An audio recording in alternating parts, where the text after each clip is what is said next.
Je suis Laetitia Grand-Colo.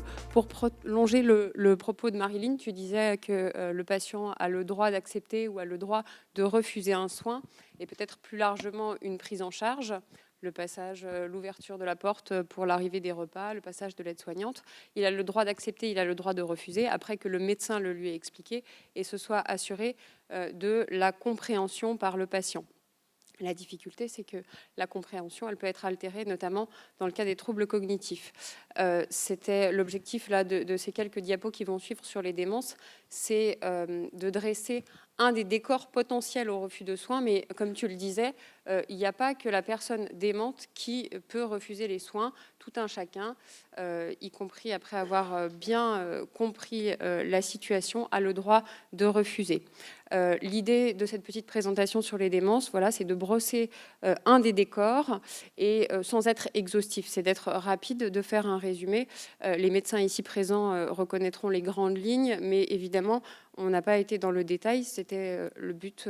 Le but était que chacun s'y retrouve et comprenne un petit peu le propos. Sur le plan de la terminologie, maintenant, on ne parle plus de démence, ça c'est un petit aparté, on dit maladie neurocognitive. Voilà, c'est comme ça, c'est dit. La démence, qu'est-ce que c'est ? C'est un groupe de symptômes. Donc les symptômes, ce sont des signes. Et ces symptômes, ils peuvent être présents dans des proportions variables et dans un ordre variable. Il n'y a pas toute cette liste. Le profil clinique d'un patient en démence, ce n'est pas forcément toute cette liste. Et ça serait trop facile si telle liste de symptômes correspondait à la démence d'Alzheimer, à la démence vasculaire. Souvent, c'est mélangé et parfois le chemin diagnostique n'est pas si évident que ça. Vas-y, c'était juste la liste des symptômes. Alors, dans la liste des symptômes qu'on a faite, il en manque un. Il manque la désorientation temporospatiale.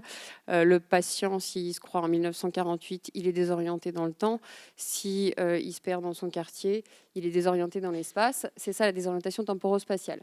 S'ajoutent d'autres symptômes comme l'amnésie. L'amnésie, c'est ne pas se souvenir, c'est le trouble de la mémoire. Comme l'aphasie, c'est ne pas trouver le bon mot, ce sont les troubles du langage, ne pas réussir à faire la phrase, ne pas réussir à chercher le mot qui correspond au contexte. Il y a l'apraxie, ne pas réussir à utiliser son environnement. Si vous me donnez le dentifrice et la brosse à dents, moi je vais savoir qu'il faut faire ça avec. L'apraxie, la personne elle va peut-être se retrouver avec le tube d'un côté, la brosse à dents dans l'autre, et elle n'en fera rien. Elle va peut-être essayer de se coiffer avec son téléphone portable. Voilà, c'est ne pas utiliser son environnement, c'est l'apraxie. Il y a aussi les troubles des fonctions exécutives. Je vous mets le plan de métro et je vous demande d'aller place de l'Étoile, vous y parvenez. Les gens qui ont des troubles des fonctions exécutives n'y parviendront pas forcément. Et puis, il y a ce qui regroupe peut-être le plus nos différentes interventions, ce sont les troubles du comportement. Les troubles du comportement, je crois que c'est Marilyn qui va y revenir après, ils peuvent être en négatif ou en positif. En négatif, la personne ne va pas faire ce qu'on pourrait attendre d'elle, c'est l'apathie. La personne, vous allez arriver chez elle le matin, elle est dans son fauteuil, et puis si les différents soignants n'interviennent pas ou les acteurs médico-sociaux n'interviennent pas au domicile, vous allez la retrouver dans la même position le soir, elle n'aura pas fait sa toilette, elle n'aura pas pris son repas, elle n'aura pas lu son journal, elle n'aura pas mené les activités que nous menons quotidiennement les uns et les autres. Ça, c'est les troubles du comportement dans leur version négative. Dans leur version positive, ce sont les troubles du comportement auxquels nous pensons plus facilement. Ça va être l'agressivité, ça va être la déambulation, ça va être les troubles du sommeil, ça va être des troubles du comportement alimentaire, tendance à la boulimie, à manger un petit peu comme un ogre. Tout ça, ce sont des troubles du comportement. Et toute cette liste-là qu'on a évoquée de symptômes, elle peut apparaître dans un ordre assez différent, dans un cocktail assez différent. Ce qui caractérise la démence, c'est que c'est une modification par rapport à un état antérieur. Avant, on n'était pas comme ça, et puis un jour, voilà, ça nous tombe dessus, on est comme ça. Second point, c'est définitif et progressif. Malheureusement, on ne guérit pas de la démence, en tout cas pas à notre époque. Et les troubles, ils vont progresser. Malheureusement, on ne reviendra jamais en arrière, on ne récupérera pas les capacités qu'on avait auparavant. Alors avec différents ateliers, différentes façons de stimuler les gens, on peut essayer de limiter un petit peu la dégradation, mais on ne revient pas en arrière. Et puis le troisième point qui caractérise les démences, c'est que ça a des conséquences sur le quotidien des gens, ça perturbe le déroulement de leur vie quotidienne et par conséquent évidemment de celle de leur entourage. Il y avait aussi 2 points qu'on voulait vous souligner, c'est que la démence, alors maladie neurocognitive, ça ne touche pas que les personnes âgées.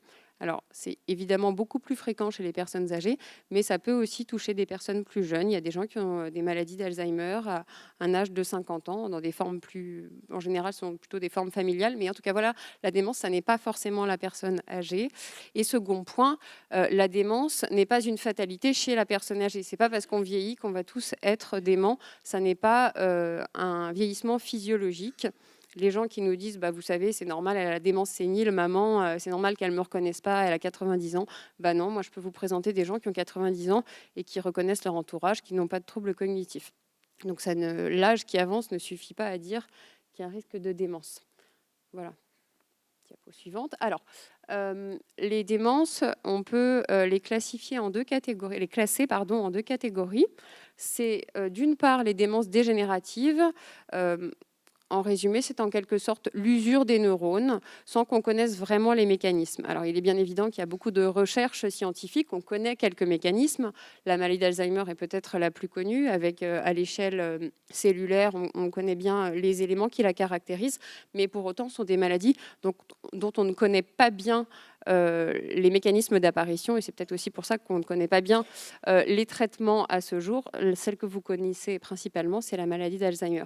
De l'autre côté, dans l'autre groupe de cette classification, il y a les démences secondaires qui, comme leur nom l'indique, apparaissent secondairement à une autre maladie. Donc, si on reprend en termes de fréquence, la démence la plus fréquente, c'est la maladie d'Alzheimer. Alors, on ne va pas faire le tableau, comme je vous le disais, des différents symptômes. Ce n'est pas le propos du jour.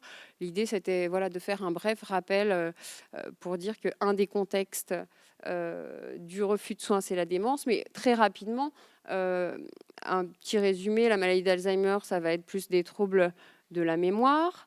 Secondairement, en termes de fréquence, c'est la démence vasculaire.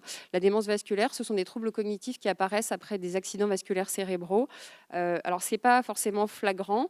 Il y a des gens qui vont développer des troubles cognitifs vasculaires suite à un AVC. Il y a eu une hospitalisation, il y a eu un déficit neurologique évident. Donc ça, oui, chronologiquement, on arrive à raccrocher les wagons. Et puis, il y a des cas où c'est plus insidieux. Ça va être des accidents vasculaires cérébraux de petite taille, passés inaperçus. Les troubles cognitifs vont apparaître progressivement. Il y a une petite particularité dans les troubles cognitifs vasculaires, c'est que souvent ils évoluent par palier. La personne, elle va être stable pendant un certain temps, et puis bim, à la faveur soit d'un événement somatique, soit d'un événement psychologique, on va atteindre un second palier, et ainsi de suite. Tu peux revenir en arrière, c'était pas fini, mais c'est pas grave. C'était la deuxième catégorie, les démences vasculaires. En termes de fréquence, le numéro 3, c'est la démence à corps de Lévy. La démence à corps de Lévy, elle peut être confondue, mais c'est souvent sur la chronologie qu'on va faire la différence. Elle peut être confondue avec la démence qui apparaît dans l'évolution de la maladie de Parkinson, à la différence près que la démence à corps de Lévy, il va y avoir d'abord des troubles cognitifs. Souvent, le symptôme dont on se souvient, ce sont les hallucinations qui s'ajoutent à ça. Et secondairement, on va avoir des signes qui peuvent évoquer une maladie de Parkinson, des tremblements, une raideur, une akinésie. Alors que dans la maladie de Parkinson, vous allez d'abord avoir cette raideur, cette akinésie, ce tremblement. Et puis, dans l'évolution, plusieurs années plus tard, des troubles cognitifs qui apparaissent. Et la quatrième démence en termes de fréquence, c'est la démence frontotemporale, dans laquelle il y a plutôt des troubles du langage, des troubles du comportement, bien évidemment. Et puis pour tout le reste, ce sont les démences secondaires qui peuvent avoir des causes très variées. Ça peut être des causes hormonales, une maladie de la thyroïde, ça peut être la consommation chronique d'alcool, ça peut être des causes infectieuses, la syphilis. Alors rassurez-vous, pas la syphilis à son premier stade, mais quand elle n'a pas été traitée et qu'elle a évolué depuis très longtemps, le VIH, la maladie de Creutzfeldt-Jacob, les tumeurs cérébrales. Donc, il y a une foule de potentialités en termes d'étiologie. Et c'est pour ça que le travail du médecin, c'est aussi de faire l'enquête au départ, de vérifier la chronologie d'apparition des symptômes, les antécédents médicaux, de remettre tout ça en ordre avec des examens complémentaires et une évaluation neuropsychologique, d'aboutir à un diagnostic de démence. Enfin, si vous entendez parler de démence mixte, il s'agit tout simplement d'un cocktail de la démence d'Alzheimer et de la démence vasculaire. Malheureusement, l'un n'exclut pas l'autre. On peut avoir les deux à la fois. Diapo suivante. Donc, je vous ai dit, la démence, c'est une modification par rapport à un état antérieur. C'est définitif, ça progresse inexorablement. Et c'était l'occasion de faire la différence avec le syndrome confusionnel, la confusion dont les soignants vous entendez régulièrement parler. Et parfois, c'est le cas de le dire, il y a confusion entre ces deux notions. Alors, on avait envie de faire un petit rappel rapide à ce sujet. La confusion, toute la liste des symptômes qu'on a vus tout à l'heure, eh bien, ces symptômes peuvent être présents aussi bien dans la confusion que dans la démence. La différence, c'est comment ça apparaît et comment ça va disparaître. La confusion, ça apparaît brutalement et les symptômes, ils vont disparaître, ce qui n'est pas le cas de la démence. Je vous ai dit que c'était inexorable. La confusion, elle est liée au fait que les personnes âgées, elles ont un seuil de sensibilité cérébrale qui est moindre que le nôtre. Moi, si j'ai une infection urinaire, si je suis constipée ou si je tombe, je ne serai pas confuse.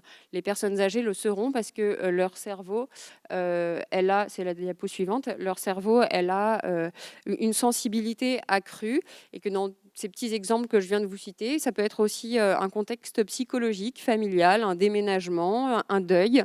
Eh bien, la personne âgée, elle peut être confuse. Ça peut être aussi, j'ai oublié l'essentiel ou presque, l'introduction d'un médicament, ce qui est très fréquent chez les personnes âgées.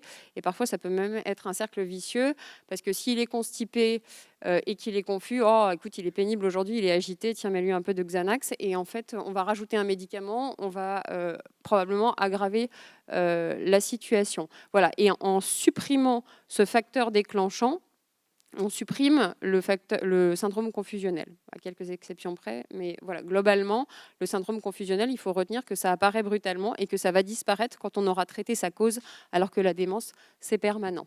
Voilà, diapo suivante. Voilà, ça c'est pour résumer la chose. Au point 0, tout en haut à gauche, la personne n'a aucun trouble.